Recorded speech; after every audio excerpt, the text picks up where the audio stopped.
मैं पहले आपको बता देता हूँ। ये भाई है ना, कुछ भी बात करते हैं ना कॉल पे, तो ये बोलते हैं कि अल्लाह ताला ना करेंगे इंशाल्लाह तुम्हारी टेंशन दूर। और जैसे कि और भी बात होती है कि सब कुछ अल्लाह के हाथ पे है, तो मतलब इसका मतलब ये है कि अल्लाह हाथ से पाक है, नाक से पाक है। मतलब बोलना चाहिए ये इंसान को कि अल्लाह के जिम्मे है, अल्लाह हर चीज़ पर कादिर है। अब एक एक देवबंदी ने क्या बोला, उसने बोला कि किसी गरीब को खाना खिलाना अल्लाह को खिलाने जैसा है। हाँ हेलो, तो हाँ एक था देवबंदी हम लोग के एरिया में, तो हम लोग अनाज बांट रहे थे, तो उसने क्या बोला, देखा और खुश हुआ। कभी ईद मिलादुन नबी के टाइम की बात है शायद ये, या तो रमजान शरीफ की कुछ बात है। तो मैंने ना, हम लोग एक गरीब को खाना खिला रहे थे, बांट रहे थे गरीबों को, तो बोलते हैं माशाल्लाह बहुत अच्छी बात है, अगर किसी को गरीब को खाना खिलाएंगे तो यही है कि अल्लाह को खिलाए जैसा हो गया ये वो। और अभी ये इनसे बात होती है कभी कभार फोन पे, वही भाई जिनकी इस्लाह करे थे ना आपने, हेलो वही भाई है। तो ये हाँ ये बोलते हैं कि अल्लाह के हाथ में है सब कुछ।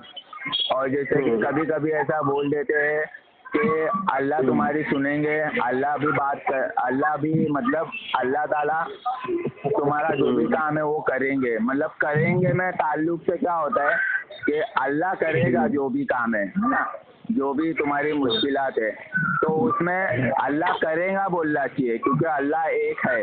तो ये भाई बोलते हैं कि अल्लाह सबकी पुकार सुनते हैं, या तो कभी कभी इन्होंने ऐसा बोले हैं कि अल्लाह के ही हाथ में है सब कुछ, तो अल्लाह तो हाथ से पाक है। अब ये कोई बंदे के सामने या दूसरे बंदे के सामने अगर बोलेगा ऐसा कि ये कौन बोल रहा है, ये बोलने वाला कौन है? ये वही इरफान चौधरी जो देवबंदी बने वापस से, तो ये बोलते हैं कि अल्लाह के हाथ में है सब कुछ। तो इससे मुराद क्या है कि अल्लाह हर चीज़ से पाक है ना, क्योंकि अल्लाह का हाथ नहीं है ना ही पैर है, अल्लाह एक नूर है ना, नूर है ना अल्लाह। तो खत्म हो गई बात आपकी शाहरुख भाई। हाँ अभी मैं बोलूँ कुछ? तो इनकी बात सुनो जरा, आप वकास भाई क्या बोल रहे हैं भाई। असल में क्या है हजरत, मेरी बात हो चल रही है, तो मैंने इनको क्या बोला कि मौत और हयात का तो अल्लाह के हाथ में है, ऐसा बोला मैंने। तो इन्होंने मेरे पर एतराज किया कि बोले तुमने तो अल्लाह को अल्लाह का हाथ मान लिया, और जो है ये हाथ पाना गलत है। मैं बोला भाई अल्लाह तो हाथ से पाक है, जब हाथ का लफ्ज इस्तेमाल किया तो इसका मतलब ये होता है वो अल्लाह की कुदरत इख्तियार में है। जैसे नबी अलैहिस्सलाम ने हदीस में फरमाया कि अमीर के सर पे अल्लाह का हाथ होता है। बात समझी कि नहीं? हदीस में अल्लाह के नबी सल्लल्लाहु अलैहि वसल्लम, हदीस में कुरान में भी है। सुनो असल में क्या है ना, जी सुनो, यहाँ पर लफ्ज इस्तेमाल क्या करना चाहिए इसलिए सुनो, अरे चुप बैठो यार शाहरुख भाई, मेरे को बोलने दो। एक मिनट शाहरुख भाई, असल में ये बात है, जब आप कुरान में बात पूरी हुई नहीं हजरत। जब मैंने इनको बोला कि अल्लाह के हाथ में है, तो इनको ये सवाल करना चाहिए था कि आप अल्लाह का हाथ मानते हो या हाथ से कोई दूसरी चीज मुराद लेते हो। तो मैं इनको क्लियर करता ना, मैं अल्लाह का हाथ जो बोल रहा हूँ तो उसका मतलब अल्लाह की ताकत और कुदरत है। लेकिन इन्होंने बेफजूल का एतराज किया मेरे ऊपर कि बोले तुमने अल्लाह को हाथ माना। तो मैंने इनको एक हदीस का हवाला दिया कि अल्लाह के नबी सल्लल्लाहु अलैहि वसल्लम ने फरमाया अमीर के सर पे अल्लाह का हाथ होता है। तो आज तुम मेरे ऊपर एतराज कर रहे हो, कल नबी पे एतराज करोगे क्या? देखो असल में वहाँ पर मुराद कर ली जाती है। हर लफ्ज का जो दो मायने होते हैं, जाहिरी मतलब होता है, एक बातिनी मतलब होता है। लेकिन इनको समझाओ एक मिनट को नहीं आपको समझाइए। एक मिनट शाहरुख भाई, बच्ची वजाहत कर दूं पहले। देखो यहाँ पर अल्लाह ने जो कुरान में फरमाया कि जो औलिया किराम उनके ताल्लुक से फरमाया कि जो है मैं उसके हाथ हो जाता हूँ जो जिससे वो पकड़ता है, मैं उसकी आंखें हो जाता हूँ जिससे वो देखता है, बात समझ रहे हो? तो अल्लाह आंखों से, हाथ से, पैर से ये पाक है, बात समझ रहे हो? लेकिन यहाँ पर जो बातनी मतलब है वो ये है कि दस्ते कुदरत, बस तो इसीलिए हमारे उलमा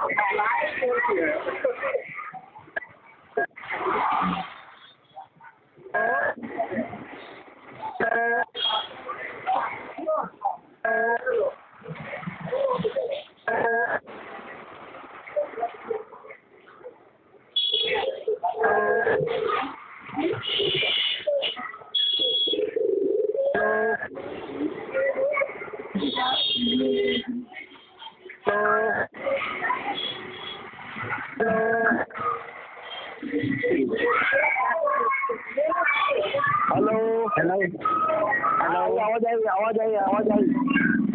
देखो जब हम जो है हाथ बोलते हैं तो यहाँ से हाथ पे मुराद जो है अल्लाह की कुदरत है, बात समझ लो। बराबर फरमाते हैं कि जब हम इस्तेमाल करें इल्म तो 10 गुना का है, यानी हाथ ना करें बल्कि 10 का कुदरत के ये से इस्तेमाल किया जाए। और जब हम जो है ये कहें कि जिसे भी कोई शख्स कह रहा है कि जो है जो साहब ने कहा कि कोई शख्स ये कहता है कि जो है गरीब को खाना खिलाना अल्लाह को खाना खिलाना है, बात समझ लो, ये कुफ्र है। अगर इसका जो ज़ाहिरी मतलब है यही माना जाए, अगर कोई शख्स मान ले तो काफिर हो जाएगा। लेकिन अगर उसका बातनी मतलब है जो अल्लाह ने फरमाया, अल्लाह बंदे से कहेगा कि मुझे खाना क्यों नहीं खिलाया क़यामत में, समझ लो, वो पूछेगा ये अल्लाह तुझे कौन खाना खिला सकता है, तो वो कहेगा कि शख्स जो भूखा खाना मांग रहा तो तुझे खिला देता। मतलब अल्लाह के लिए ये करना है, बंदे के लिए जिद नहीं देता जो अल्लाह के तरीके आखिरा ये नजरिया रखे, मैं समझ रहा हूँ। नहीं हेलो, मैं तो समझ रहा हूँ, मैं जो आप बराबर है, लेकिन आप समझ रहे हो, लेकिन असल मुद्दा ये है ना, बहुत से ऐसे फिरके हैं जो अल्लाह का हाथ जो है ना और अल्लाह का पैर, अल्लाह की आंखें ये मानते हैं होना, बराबर, ये बात भी सही है। अहले हदीस फिरका जो है वो अल्लाह के जिस्म को मानता है, मानता है। हाँ, क्योंकि वो इब्ने तैमिया का अकीदा लेता है। इब्ने तैमिया तो कब्र का पता इसलिए लगा था कि वो जिस्म का कायल था, क्योंकि हजरत उनके अकीदे में कुरान की आयत में तावील करना कुफ्र है। उनके जो गैर मुकल्लिदीन है, अहले हदीस जो अपने आप को बोलते हैं, मेरी उनकी बात होती है, उनका वो क्या बोलते मालूम है, गैर मुकल्लिदीन बोले आयत जैसी उतरी है वैसे ही मानना है और उसमें तावील करना, हम तावील करने के कायल है।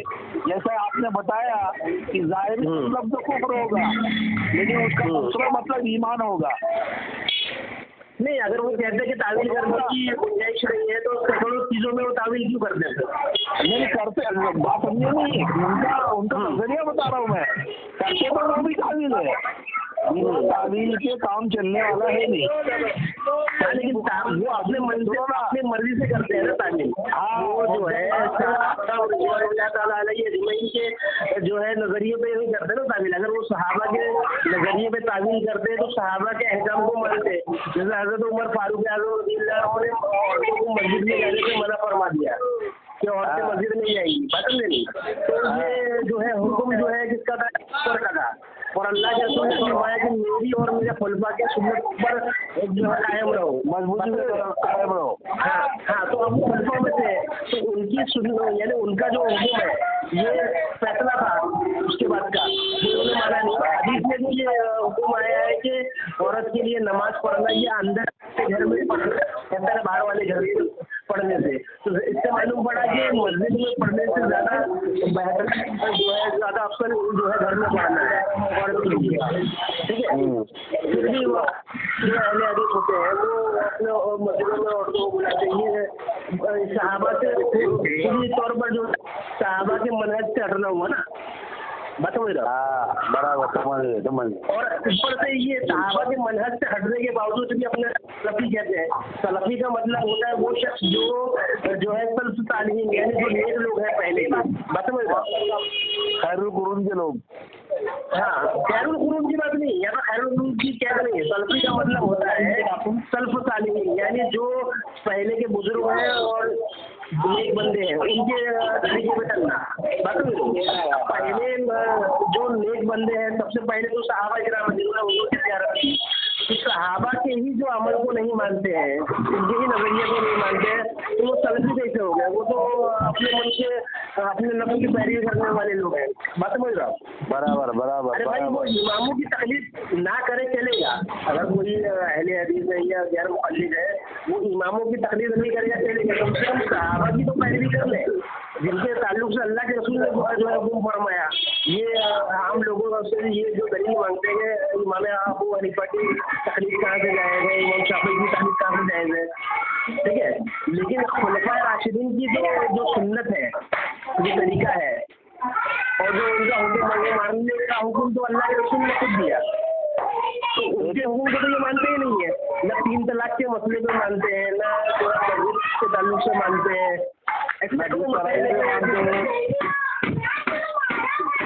मसाइल एक दो मसाइल आप ये लिस्ट गिनो तो बहुत सारे ऐसे मसाइल है जो हजरत उमर का जो फैसला वो मानते ही नहीं है कि वो हजरत उमर का फैसला सही है। हजरत उमर का तो छोड़ दीजिए, हजरत अली का फैसला नहीं मानते ये लोग, समझे नहीं? हजरत अबू बकर सिद्दीक रज़ियल्लाहु अन्हु का फैसला नहीं मानते ये लोग।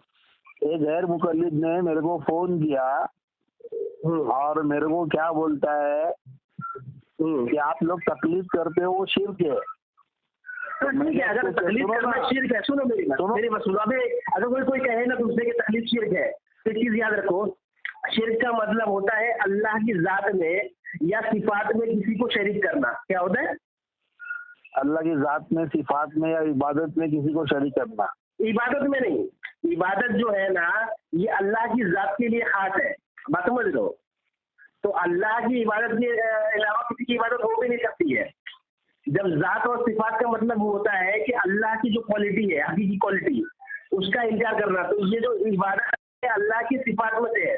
बात समझ रहे हो? अच्छा, हेलो, हाँ, अल्लाह की क्वालिटी है ना, अल्लाह ही उस लायक है ना, इसलिए हम कलमा पढ़ते हैं ला इलाहा इल्लल्लाह, नहीं कोई इबादत के लायक। क्या हम ये नहीं बोलते कि ये अल्लाह की इबादत करते हैं, ये नहीं बोलते। हम कहते हैं नहीं कोई इबादत के लायक है, यानी किसी के पास वो क्वालिटी नहीं है इबादत के लायक सिवाय अल्लाह के। तो अल्लाह ही इबादत के लायक है, ये अल्लाह की जो है क्वालिटी है, ये अल्लाह की क्या है? क्वालिटी है। सिफाते हकीकी है। क्या है? सिफाते हकीकी। हाँ, देखो सिफात दो किस्म की होती है, एक होती है सिफाते हकीकी, एक होती है सिफाते इस्तिलाही। बात समझ रहे हो? अल्लाह ने सैकड़ों ऐसी सिफत जो अल्लाह की है उन बंदों को अल्लाह ने अता की। जैसे अल्लाह समी है, समझे नहीं? समात करने वाला, सुनने वाला, समझे नहीं? अल्लाह बसीर है, अल्लाह देखने वाला है, अल्लाह नज़ीर है, समझ लो। अल्लाह जो है ये सारी सिफत अल्लाह की भी है, लेकिन ये अल्लाह ने बंदों को दी। क्या? बराबर। हाँ, लेकिन इबादत की जो सिफत है, यानी वही इबादत के लायक है, ये सिफत जो है अल्लाह ने किसी बंदे को नहीं दी। इसको बोलते हैं जो है सिफाते हकीकी, ठीक है? और सिफाते इस्तिलाही का मतलब होता है कि बंदे के पास नहीं थी, अल्लाह ने दी, और जब चाहे वो ले सकता है। बात समझ रहे हो? बराबर। आदमी को अंधा कर दे, बहरा कर दे, गूंगा कर दे। हाँ, जैसे कोई इंसान देखता है तो वो आंखों के जरिए देखता है, अल्लाह को किसी आँख की जरूरत नहीं देखने के लिए। बराबर। अल्लाह इंसान जो सुनता है, अल्लाह को किस कान की जरूरत नहीं है, तो वो सिफात उसकी हकीकी है। और बंदे के पास जो सिफात है वो अल्लाह की अता हुई है, इसलिए उसको सिफात इस्तिलाही कहा जाता है। लेकिन अल्लाह ने एक सिफत जो है बंदे को नहीं दी, इस्तिलाही सिफत भी ये किसी के बंदे के पास नहीं है, यानी अल्लाह इबादत के लायक है, ये जो है सिफत अल्लाह किसी को नहीं दी। यानी अल्लाह ने अंबिया करम में भी किसी को जो है इबादत के लायक डिक्लेयर नहीं किया। बात समझ रहे हो? हाँ, बात समझ रहे हो? बराबर, समझ रहा हूँ। बोलते हो। हाँ, बोलो। हाँ, तो ये अल्लाह की जो है सिफाते हकीकी है। अब ये कोई बंदा कहता है कि तकलीद शिर्क है, तकलीद शिर्क है, तो हम तकलीद किसी करते हैं? 4 इमाम है, इमाम आजम अबू हनीफा नुमान साबित रहमतुल्लाह अलैह, इमाम शाफई, इमाम मालिक, इमाम अहमद इब्न हंबल रहमतुल्लाह अलैह, ठीक है? ये 4 लोगों की जो है अहले सुन्नत की का इजमा है कि 4 मुज्तहिदीन की में से किसी एक की तकलीद की जाती है, ठीक है। बराबर। तो सवाल ये उठता है कि अगर उनकी तकलीद करने वाला शिर्क करने वाला हुआ, मुशरिक हुआ, तो इसका मतलब ये हुआ कि अल्लाह की तकलीद की जाती है क्या? अल्लाह मुस्तहिद है, ये इसका मतलब हुआ ना। अरे आपने मेरी पूरी बात सुने नहीं हजरत जी। मैं असल में क्या है, उसने जब मेरे को फोन करा, मेरे व्हाट्सएप पे चैटिंग कर रहा था वो, उसने फोन किया और वो शरीफ किस्म का गैर मुकल्लिद था वो। अच्छा। तो उसने मेरे को क्या बोला कि जो तुम तकलीफ करते हो शिर्क है। तो मैंने उसको क्या बोला, मतलब भाई देखो शिर्क के बारे में हमको इतना मालूम है कि ऐसी गलीज और गंदी चीज है, ये आदमी अगर बगैर तौबा के मर गया तो जिना की तो माफी है, चोरी की माफी है, सूद की माफी है, और आदमी नमाज नहीं पढ़ता, बेनमाजी है, उसकी भी अल्लाह चाहेगा तो माफी है, लेकिन शिर्क की माफी नहीं है। कुफ्र और शिर्क ये दो ऐसी चीज है जिसकी माफी नहीं है। कुफ्र और शिर्क की माफी नहीं। अगर आदमी बगैर तौबा के मर गया का तो जहन्नम में जाना तय है। मैं बोला भाई तो एक मेहरबानी कर हम पे, तो शिर्क की तारीफ करके बता और तकलीफ की तारीफ करके बता, और हमारा शिर्क तो हमसे छुड़वा दे।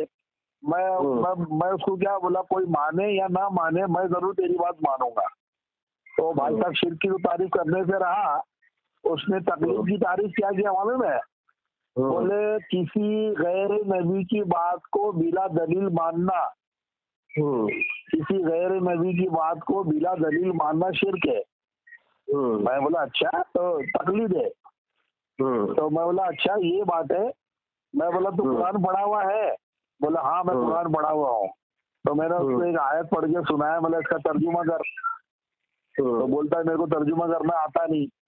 बोला एक काम कर, तर्जुमा खोल, ये आयत का नंबर है और ये फलाने सूरह आल इमरान में आयत है और इतने नंबर की आयत है, इसका तर्जुमा करके तो तेरे आलिम ने तर्जुमा किया होगा ना, वो तर्जुमा पढ़ के सुना। तो असल में ये बोल के ना, ये जो बोला है उसने, अरे तो सुनो, तो उसने क्या किया, फोन कट किया, अपने मौलाना का तर्जुमा निकाला, वो मोहम्मद जुनागरी साहब का, जुनागरी साहब का तर्जुमा निकाला, तर्जुमा को पढ़ के सुनाया। बोले देखो तुमने जो आयत पेश की थी उसका तर्जुमा ये है। मैं बोला उसके नीचे कोई दलील लिखी हुई है क्या कि वो आयत का वही तर्जुमा है? उसकी कोई दलील लिखी हुई है क्या? बोला नहीं दलील तो नहीं लिखी हुई, खाली तर्जुमा लिखेला है। मैंने क्या वो मैंने उसको यही बात बोला, क्योंकि मेरे आलिम साहब ने मेरे को सिखाए थे। बोले जो तर्जुमा के नीचे दलील नहीं, तूने खुद बोला कि गैर नबी की बात को बिला दलील मानना ये तकलीद है और ये शिर्क है। मतलब तू एक आयत पढ़ता है, एक बार शिर्क करता है, 2 आयत पढ़ता है, 2 बार शिर्क करता है, पूरा कुरान पढ़ता है तो 6666 बार शिर्क करता है। और फोन काट करके जो भागा आज तक वापस आया नहीं। नहीं, इसने दो बातें कही है। पहली बात उसने कहा कि तकलीद करने वाला मुशरिक है, ठीक है। तो अब ये माना जाएगा कि अल्लाह की तकलीद की जाती है, क्योंकि तकलीद अल्लाह की सिफात में तभी इंसान शरीक हो सकता है कि वो सिफात हकीकी हो, यानी अल्लाह की खास सिफत हो। यानी तकलीद अल्लाह की तकलीद की जाए, ये अल्लाह की खास सिफत अगर होगी और किसी बंदे की तकलीद की जाए तो वो शख्स जो है मुशरिक होगा।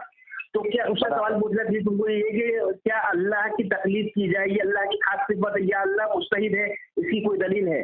पहली चीज। अच्छा। दूसरी चीज ये है कि तुमने कहा कि गैर नबी की पैरवी करना, समझे ना, ये तकलीद है। तो अल्लाह नबी है या गैर नबी है? अच्छा। तो अल्लाह की पैरवी अगर तुम क्या तुम जो है अल्लाह के मुकल्लिद बन जाओगे? क्योंकि अल्लाह ने खुद कहा ना अतिउल्लाह व अतिउर रसूल, इताअत करो अल्लाह की उसके रसूल की। तो तुम अल्लाह की इताअत करने से तुम जो है अल्लाह के मुकल्लिद बन जाओगे क्या? ये दूसरा सवाल। ये 2 सवाल पूछो, ठीक है। असल मुद्दा क्या मालूम है? असल मुद्दा ये है कि मोहम्मद बिन अब्दुल वहाब नजदी की किताब पढ़े, उसमें किताबुत तौहीद। नहीं किताब तो मैंने नहीं पढ़ा हूँ, लेकिन बहुत सारे मैंने उसका इंग्लिश ट्रांसलेशन मैंने पढ़ा हूँ किताब। अच्छा। हाँ वो असल में जो है दिमागी मरीज था शायद वो शख्स, समझ रहे हो? अच्छा। हाँ उसको कुछ मतलब दिमागी बीमारी थी शायद। उसने क्या किया मालूम है, हर चीज को, हर काम को ना दो दो पार्ट में डिवाइड किया उसने, समझे नहीं? अच्छा। हाँ, एक पार्ट में जो है ना सारे कामों को उसने बिदअत लिखा, और दूसरे पार्ट में सारे कामों को उसने शिर्क लिखा। अच्छा। समझ लो? हाँ, यानी सुन्नी जो करते थे उसके जमाने में, अरब के जो सुन्नी थे अरब में, तो वो जो करते थे उसको दो पार्ट में उसने डिवाइड कर दिया कि ये बिदअत है, ये शिर्क है, ये बिदअत है, ये शिर्क है। अच्छा।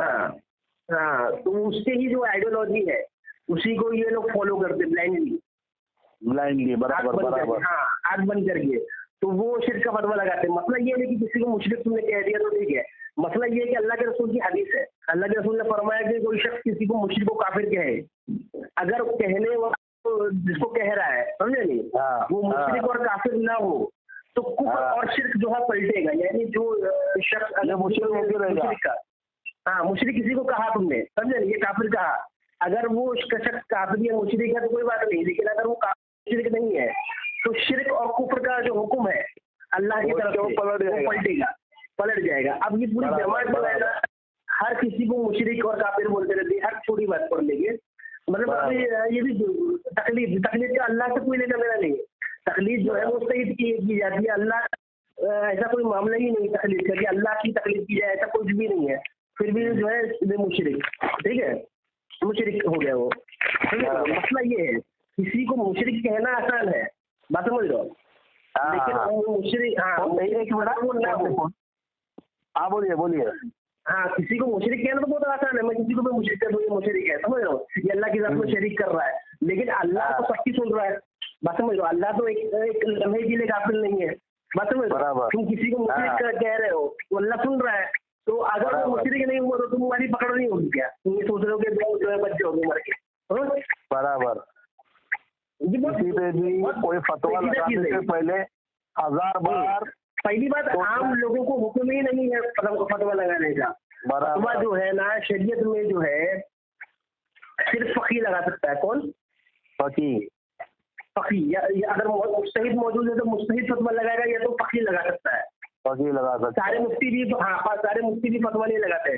वो जो तमाम मुफ्ती जो दारुल इफ्ता होता है ना, दारुल इफ्ता फतवा लिखते हैं, वो जो फतवों की किताबें मौजूद है बुजुर्गों की, समझ लो, उससे कॉपी करते हैं, उससे वो नकल करते हैं, क्योंकि फतवा नहीं लगा सकते।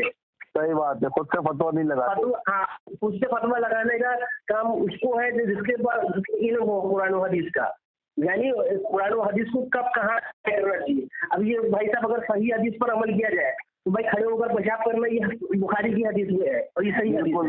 बिल्कुल सही बात। तो लोग सुन्नत कहेंगे ना कि ये सुन्नत है भाई। तो सुन्नत क्या है, बिदअत क्या है, मुस्तहब क्या है, बात समझ लो। हाँ, ये सब फकीर बताएगा। हाँ, ये फकीर बताएगा, जिसके बाद ये उसको छाटने की, काटने की और समझाने की कि भाई इसका ये मतलब होता है, इसका ये मतलब होता है, कुरान का ये मतलब होता है, हदीस का ये मतलब होता है। आम मौलवियों को भी जो है शरीयत का उतना इल्म नहीं होता। फतवे की किताबें इसीलिए लिखी गई है ताकि जो आम मुफ्ती है वो उससे जो है फायदा हासिल करे। आम मुफ्तियों को क्या मालूम कि इसकी कुरान का ये हुक्म क्या है, वो तो फतवे की किताब इसलिए खोल के बैठते हैं ना। साबित रहमतुल्लाह से ये लोग इसलिए फिरते हैं गैर मुक़ल्लिद कि इनकी जो धांधली है, शरीयत बदलने की जो धांधली है, उसमें ये रुकावट है, बात समझ लो। ये चाहते हैं कुरान और हदीस की मनमाना जो तर्जुमा है, मनमाना जो अकीदा है, नजरिया है, समझ लो, यानी जुए को हम जायज कर दें, शराब को हम जायज कर दें, ये सब कर दें, इसमें रुकावट है। बिना टोपी के नमाज पढ़ना सिखा दिया और दलील भी ला रहे हैं कुरान हदीस से। और अगर कोई शख्स कुरान और हदीस समझेगा, सुनो मेरी बात, जैसे दुनिया में लाखों मौलवी होंगे, लाखों में बोलता हूँ, लाखों मौलवी होंगे और लाखों मुफ्ती भी होंगे इस जमाने में, ठीक है। अगर हर मुफ्ती को इजाजत हो जाए कि वो शरीयत को, कुरान और हदीस को अपने दिमाग के मुताबिक, समझ लो, अपने फहम के मुताबिक अगर समझे, तो तुमको मालूम है हर मुफ्ती का फतवा अलग अलग रहेगा, हर मुफ्ती। बिल्कुल। यही वजह है कि गैर मुक़ल्लिद अहले हदीसों का अकीदा जो है ना हर मसले पर अलग अलग है, बराबर, सही बोले। मिलेगा ही नहीं तुमको। वो असल में क्या है वो एक तो इश्तियाक की सलाहियत नहीं रखते और दूसरा तकलीफ से भी इनकार करते हैं। और फिर मुश्तहिद क्या होता है, एक शख्स होता है जाहिल होता है, समझता है। नहीं वो एक शख्स होता है जाहिल। अब वो जाहिल शख्स अपने आप को कहता है कि मैं पढ़ा लिखा हूँ लेकिन मैं स्कूल भी नहीं जाऊंगा, मैं अपने मन से जो है पढ़ाई करूंगा किताबों से। तो किताबों से बिना टीचर के जब एक स्कूल का लड़का जो है पढ़ नहीं सकता, समझे नहीं। तो कुरान और हदीस जिसमें जो है तफसीर मौजूद है, कुरान में तो हर चीज का बयान है। ऐसा नहीं है कि कुरान में जो है किसी चीज का बयान नहीं है। हर आलिम के ऊपर एक आलिम है, बात समझ रहे हो? बराबर। जैसे आम शख्स जो आम मौलवी होते हैं वो कुरान पढ़ते हैं तो वो जो है अपने इल्म के मुताबिक पढ़ते हैं। जब कोई अल्लाह का वली जो है कुरान पढ़ता है तो वो अपने इल्म के मुताबिक पढ़ता है, बात समझ रहे हो? जो मौलवी होते हैं वो वली की दर्जे पर नहीं पहुंच सकते, जो है वली होते हैं वो अंबिया के दर्जे पे नहीं पहुंच सकते, बात समझ रहे हो? बराबर। और वो जो अंबिया करता है वो अल्लाह के दर्जे पर नहीं पहुंच सकते। बराबर। क्योंकि देखो अगर नंबर दो ना, एक सेकंड ना, नंबर दो ना आपका। वो शाहरुख भाई से ले लो, शाहरुख भाई की बात। अरे वो नहीं देता है यार शाहरुख भाई। नहीं मैं दिलवा दूंगा, तो चाहिए तो मैं ये कह रहा था, फोन हाथ में ही है। नहीं मैं दिलवा देता हूँ, आपको भेजा देता हूँ, ठीक है। चलो, मैं ये कह रहा था कि ये जो है ना, हर इंसान को ना अल्लाह ने अलग अलग इल्म दिया है, ठीक है। बेशक। हाँ, अब प्रॉब्लम ये है कि सहाबा किराम रिज़वानुल्लाह ताला अलैहि अजमईन के ज़माने में हदीस की कोई किताब नहीं लिखी गई, बात समझ रहे हो? ये चीज़ मैं समझाना चाह रहा हूँ। हदीस की किताब जो है ये जो है ताबईन के बाद के ज़माने में लिखी गई। ताबईन के ज़माने में भी हदीस की किताबें नहीं थी। यानी इमाम अबू हनीफा नुमान बिन साबित रहमतुल्लाह अलैह जो थे ये ताबई है। ताबई का मतलब होता है जिन्होंने सहाबा इकराम की जो है को देखा है या उनकी सोहबत पाई है, ठीक है। बराबर। तो उन्होंने सहाबा इकराम से ही मिले और उनसे इल्म हासिल किया, लेकिन उनके ज़माने में भी हदीस की कोई किताब नहीं लिखी गई, बात समझ लो। हाँ, हदीस की किताबें जो है तबे ताबईन के बाद के ज़माने में लिखी गई है, ठीक है। हाँ, खैरुल कुरून का ज़माने जो है तब वो हदीस की किताबें जमा की गई है, ठीक है। बिल्कुल। हाँ, अब मसला ये है कि उस जमाने में जब हदीस की किताबें नहीं लिखी गई उसकी बहुत सारी वजह है। वजह ये है कि उस जमाने में हुकूमत किसकी थी? हुकूमत थी बनु उमैया की। हाँ, और बनु उमैया के अक्सर जो हुक्मरान थे वो जो है जालिम और जाबिर थे और जो है इस तरह का उन लोगों का मामला था, ठीक है। तो वो ऐसी बात उसमें रद्दो बदल करते हो। हदीस की अगर कोई किताब लिखी जाती उनके जमाने में तो जिसकी हुकूमत वो हदीस की किताबें चेंज कर सकता था। सही बात है ना? बराबर। बहुत सारी ऐसी चीजें हैं, बहुत सारी चीजों की मतलब वजूहात, बहुत सारी चीजें। इसलिए इमाम अबू हनीफा नुमान बिन साबित रहमतुल्लाह अलैह ने उससे मसाइल निकाल कर लोगों को दिया, उसूल निकाल कर दिए, ताकि लोग अपने मसाइल को हल कर ले। भाई हदीस देखो, ऐसा नहीं है कि कहीं हदीस नहीं पहुंची तो लोग मुसलमान नहीं रहे। भाई हिंदुस्तान में भी जो सबसे पहले हदीस की किताबें आई है वो शाह अब्दुल हक मुहद्दिस दहलवी रहमतुल्लाह अलैह के जमाने में आई, और इस्लाम जो है हिंदुस्तान में बहुत पहले आ गया था। इस्लाम जो हिंदुस्तान में सहाबा के जमाने में ही आ गया था। बराबर। साउथ इंडिया में सहाबा के जमाने में आ गया था और नॉर्थ इंडिया में भी आए हुए यहाँ से 1100 साल से ज्यादा हो गया, 1100-1200 साल से ज्यादा हो गया। तो उस जमाने में तो हदीस लेके तो नहीं आए, वो कुरान शरीफ लेकर आए थे, लेकिन उनके पास जो है इल्म था शरीयत का इल्म था। क्योंकि हर हदीस पर अमल नहीं किया जाता ना, और हर हदीस पर इंसान अमल कर भी नहीं सकता। बराबर। बहुत सारी चीजें, हर सुन्नत पर भी इंसान अमल नहीं कर सकता, तो हदीस पर कहाँ से अमल करेगा? बराबर। अगर हर सुन्नत पर अमल किया जा सकता था तो सुन्नत फर्ज के जो है जुमरे में होती, सुन्नत का जो है मकाम फर्ज का होता। बराबर। सुन्नत है, अल्लाह के रसूल ने फरमाया कि मैं अगर इसको भारी न अपनी उम्मत पर तो मैं इसको जो है लाजिम कर देता जो है हर वजू के बाद, हर वजू के बाद या हर वजू से पहले, मुझे प्रॉपर नहीं मालूम, लेकिन जो है इसको लाजिम कर देता। तो जाहिर सी बात है मिसवाक सुन्नत है, लेकिन उसको फर्ज नहीं करार दिया गया ना, सैकड़ों चीजें सुन्नत है। बराबर। और अगर इनकी बात मान ली जाए कि हर नया काम बिदात होता है, समझे नहीं, और दीन में जो है नया काम करना बिदात है, तो सैकड़ों चीजें बिदात दीन में ही है, दीन से बाहर तो नहीं है। बराबर। तो ये ऐसे लोग हैं, इनका मामला डामाडोल है, और इसी यही तरीका जो है ना उन्होंने भी अपनाया, बात समझ रहे हो क्या? हाँ, ये तरीका देवबंदियों ने भी अपनाया, जिसकी वजह से इनको नुकसान उठाना पड़ रहा है देवबंदियों को। हाँ, अच्छा, तरीका ये अपनाया इन लोगों ने कि वहाबियों की जो है देखम देखी, बात समझ रहे हो? अच्छा, हाँ, बातें करना शुरू कर दिया, जबकि जो बुजुर्गों के अकीदे हैं इनके बरखिलाफ बातें हैं ये, बात समझ रहे हो?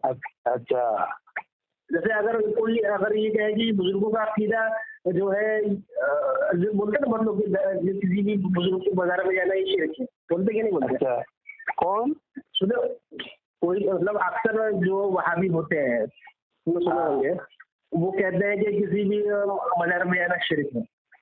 नहीं, मैंने तो आज तक नहीं सुना। नहीं, मैंने वादियों को नहीं सुने, मैं सुन भेज देता हूँ वादियों के, जिसमें लिखा है, जिसमें उन्होंने वो कहते हैं कि बाजार में जाना शिरक है।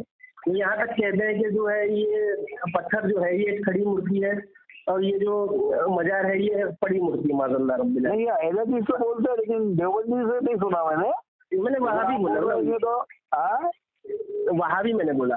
अच्छा, वहाबी। अच्छा, वहाबी में दोनों देवबंदी और अच्छा, हाँ, ये देवबंदी जो है ये मिलावट है। देवबंदी जो है ना ये असल में सुन्नियत, कुछ चीजें लोगों ने सुन्नियों से लिया है, कुछ वहाबी से लेकर जो है भेल वाला चीजें बना ली है। हाँ, ना ये सुन्नी है ना मैं इनको प्रॉपर वहाबी कहता हूँ, इनके अकीदे भेल वाल वाले हैं, बस समझ लो। लेकिन हाँ, इनके अकीदे में तजाद है। क्या है? देवबंदी के। हाँ, अच्छा, तजाद का मतलब होता है कि इनका एक अकीदा कुछ है, दूसरा अकीदा कुछ है। अच्छा, एक एग्जाम्पल देता हूँ तुमको।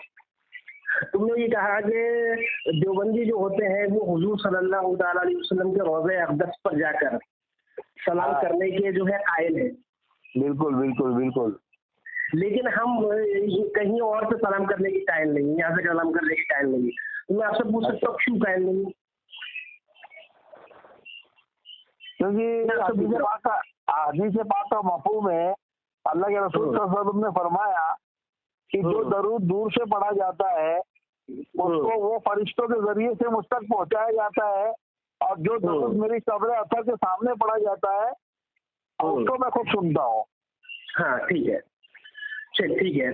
अब तुमने एक बात कही कि जो है जो दूर से पढ़ा जाता है फरिश्तों के जरिए पहुंचाया जाता है, लेकिन पहुंचाया तो जाता है, ठीक है, ये तो बात मानते हो ना, पहुंचाया जाता है, ठीक है, बराबर। अब सवाल ये उठता है कि जब पहुंचाया जाता है तो दूर से पढ़ने में कोई हर्ज होना चाहिए? नहीं होना चाहिए, क्या नहीं होना चाहिए ना? जैसे अगर दुरूद शरीफ दूर से कोई पढ़ता है, दुरूद सलाम दूर से कोई पढ़ता है तो वो भी पहुंचाया जाता है, ये आपने बात मानी हदीस की रोशनी है, ठीक है, बराबर। तो जब पहुंचाया जाता है तो दूर से पढ़ने में कोई हर्ज है क्या? बिल्कुल हर्ज नहीं हर्ज ना, ठीक है। लेकिन अगर कोई कहे कि जो है हमारा दुरूद सलाम पहुंचता ही नहीं तो उसको क्या कहोगे आप? अब अल्लाह जाने उसके पास क्या दलील है, वो ऐसा क्यों बोल रहा है, वो तो वही जानता है। दलील नहीं है, वो उसका बुग़्ज़ है, एक चीज याद रखो। दलील जो है, दलील और बुग़्ज़ में फर्क होता है। बराबर। हाँ, दलील जो है कि मिलेगी ही नहीं, उसकी वजह ये है कि सैकड़ों जो है बुजुर्गों के सैकड़ों अक़वालात मौजूद है, सैकड़ों किस्से मौजूद है। कुछ फ़ज़ाइल अमल अगर ज़करिया खानदेशी सबके अपने पढ़े होंगे तो फ़ज़ाइल दुरूद पढ़ो उसमें। हाँ, फ़ज़ाइल दुरूद पढ़ो। तो मैंने अभी जो हवाला दिया ना आपको जी हदीस का, उसमें फ़ज़ाइल दुरूद से दिया मैंने।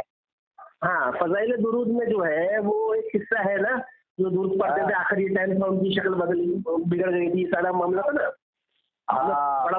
गैर मुकल्लिदीन उसके ऊपर बहुत एतराज करते हैं और उससे गैर मुकल्लिद करते ठीक है, लेकिन उससे दो चीजें मालूम होती है, दो अकीदे जाहिर होते हैं। पहला अकीदा ये है कि हुजूर सल्लल्लाहु अलैहि वसल्लम जो दुरूद उनको पढ़ता है, समझे, वो उनको पहुंचता है, ठीक है, ये पहला अकीदा जाहिर होता है। दूसरा अकीदा ये जाहिर होता है कि वो दुरूद का जो है वो जवाब भी देते हैं, पहुंचता है तो जवाब देंगे ना। जैसे हमने किसी को सलाम किया ठीक है, अस्सलाम वालेकुम। तो जो है सलाम करना ये सुन्नत, जवाब देना क्या है, वाजिब है। हाँ हाँ ठीक है, अब हम सलाम तो वो करते हैं, वो तो पहला अकीदा मालूम पड़ गया कि सलाम पहुंचता है दूर से भी। ठीक है, की बात हो गई। ठीक है, दूसरा अकीदा ये मालूम हुआ कि जो है अगर कोई शख्स जो है जो हुजूर से मोहब्बत करता है, ठीक है, बाद में कि आप जो है कहीं भी पहुंच सकते हैं दुनिया में, यानी बतौर मौजूदा। हाँ, बतौर मौजूदा ही है। देखो नबी का जो है कोई भी ऐसा अमल है जो अकल से जो है परे हो, उसको मौजूदा ही कहा जाएगा ना। अरे भाई, जैसे अगर कोई वली किसी को जिंदा कर दे, किसी मुर्दे को जिंदा कर दे, तो उसको कहा जाता है करामत। क्या बराबर, तो उसको जिंदा नहीं कर सकता, तो उसको करामत ही कहा जाएगा ना।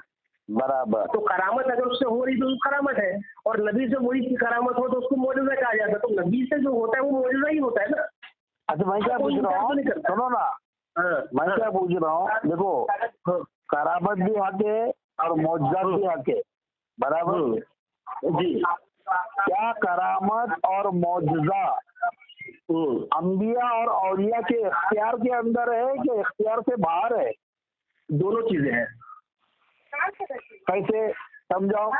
कैसे ये है कि अल्लाह के रसूल सल्लल्लाहु ताला अलैहि वसल्लम से ऐसे बहुत सारे मौजूदात हुए जो उनके इख्तियार में थे, और बहुत सारे ऐसे मौजूदात हुए जो उनके अख्तियार में नहीं थे। जैसे ये क्या नाम है, मेराज का जो वाकया था, ये अल्लाह की तरफ से था कि वो ले गया अपने हबीब को रातों रात, समझे? बराबर।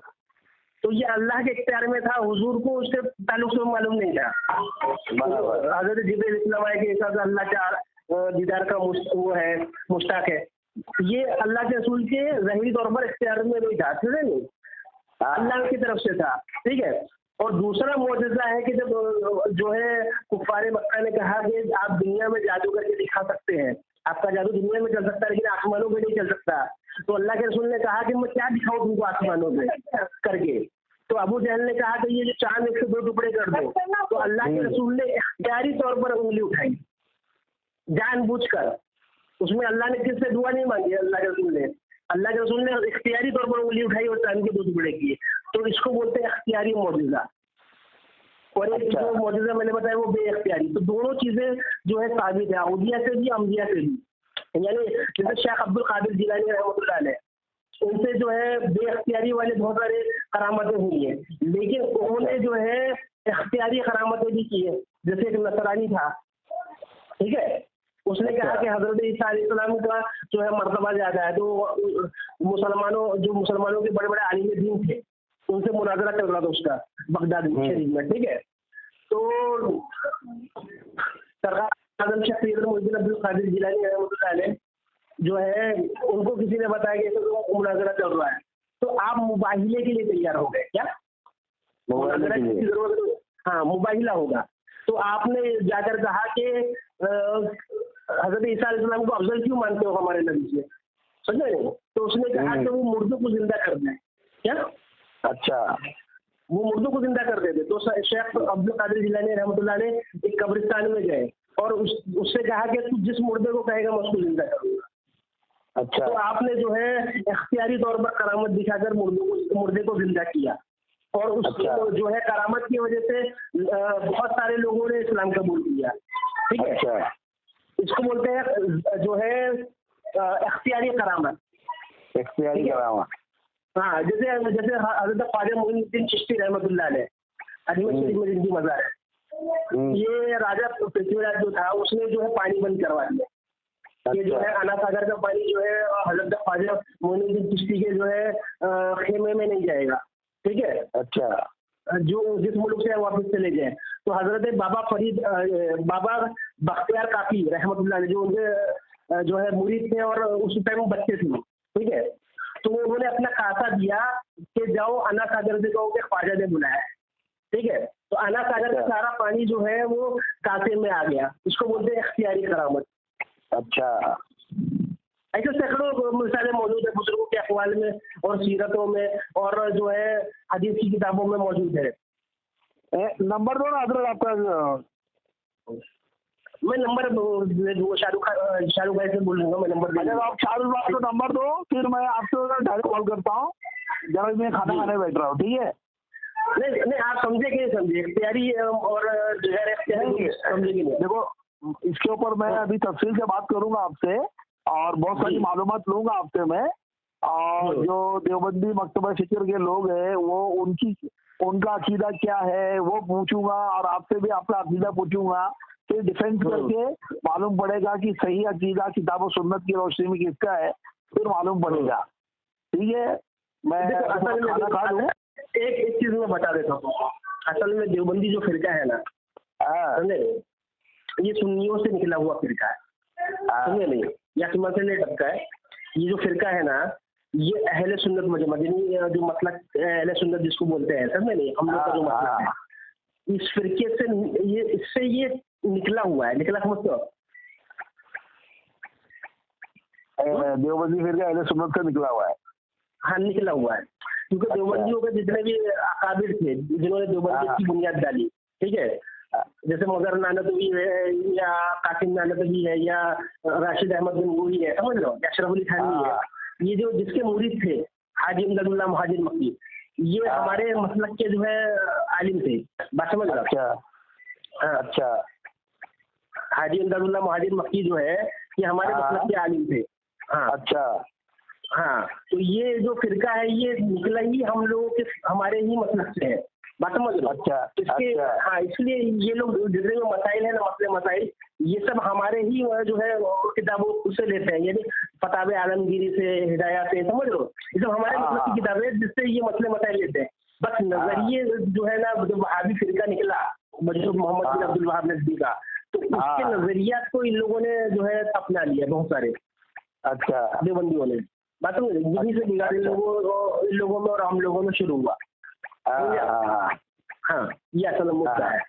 अच्छा अच्छा अच्छा, वजह समझे? चलो मैं अभी आपको फोन करता हूँ थोड़ी देर में खाना खा के, ठीक है? हाँ,